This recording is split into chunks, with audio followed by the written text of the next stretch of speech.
Right, so we know our carb's leaking out of the fitting where the fuel inlet is.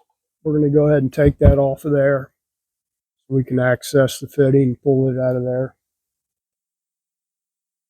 Probably dried out. This thing sat for a few years. Okay, just remember on these metric carburetors, you need to use a JIS screwdriver. I'm just going to pop this set screw out of here to get a straight line to it on here. So I'm probably going to have to pull the carb off at least a little bit to be able to get to it.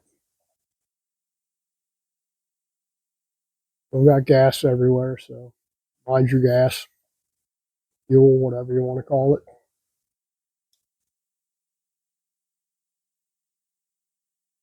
Now, what you're actually going to have to do, let me see if I can get you over here where you can see it better. You're going to have to take this screw all the way out.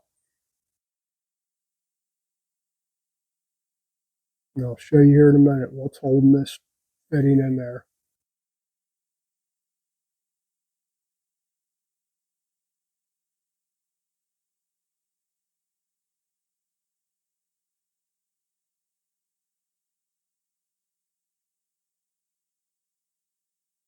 Let your screw out.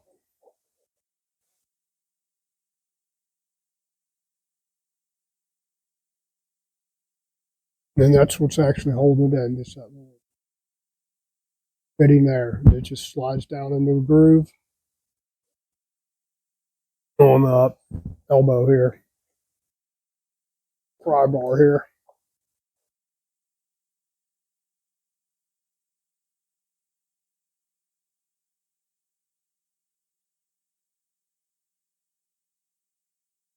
And there we go. A little side pressure popped it right out there.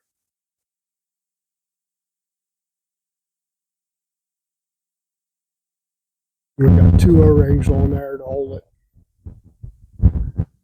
Yeah, let's go ahead and get these O-rings off this elbow here. I know this float bowl gasket was totally compressed. It was no good. Wasn't even contacting anything. Those are the 2 bad ones. Looks like these are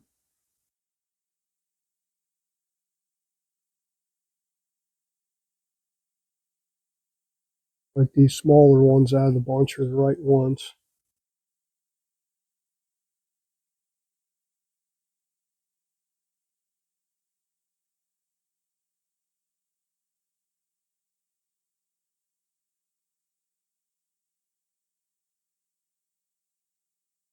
Now, when you go to put these back in here, you want to put a little lube on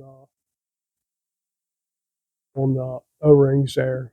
They make a special lube for them. I don't have any. You can use a little bit of detergent, works good on there.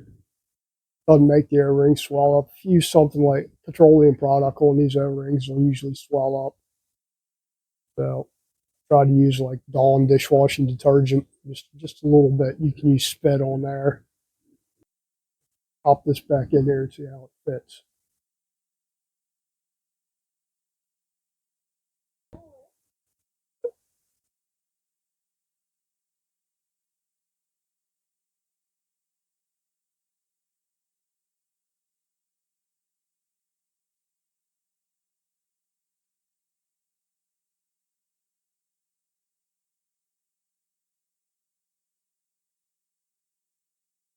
That should be in there all the way right there. Grab our holder there, right here. Slide it down in there.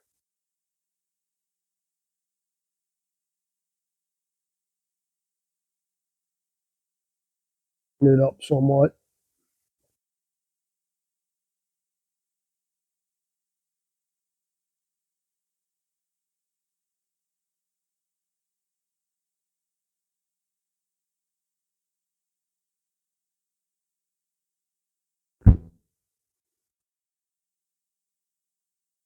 Didn't really have it lined up right there. Let's go ahead and tighten this thing down.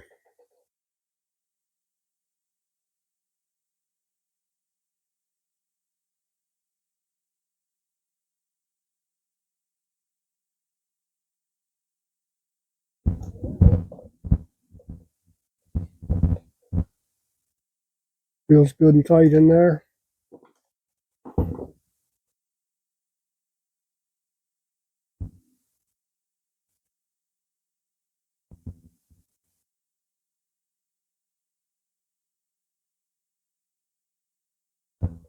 Okay, got our hose on there. That should be good. Remember, when you're tightening these hoses up, you just want them tight. Some people like to really crank on them, over tighten, and then up cutting the hose. So tight is tight.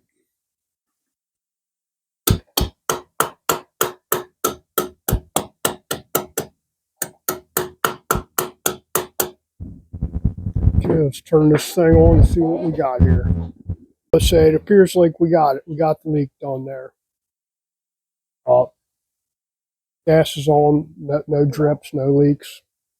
We should be good. I'm just going to leave it on, keep an eye on it, and we'll see if it leaks anything out of there. Just sitting for the next couple hours. But that appears to be it. Hope everyone has a good weekend. I'd like to thank you for subscribing and liking and sharing and all that stuff. And guys, take care. And that should be it. I'd like to thank everybody for liking and sharing and subscribing and all that stuff. And for Mikuni carb leak,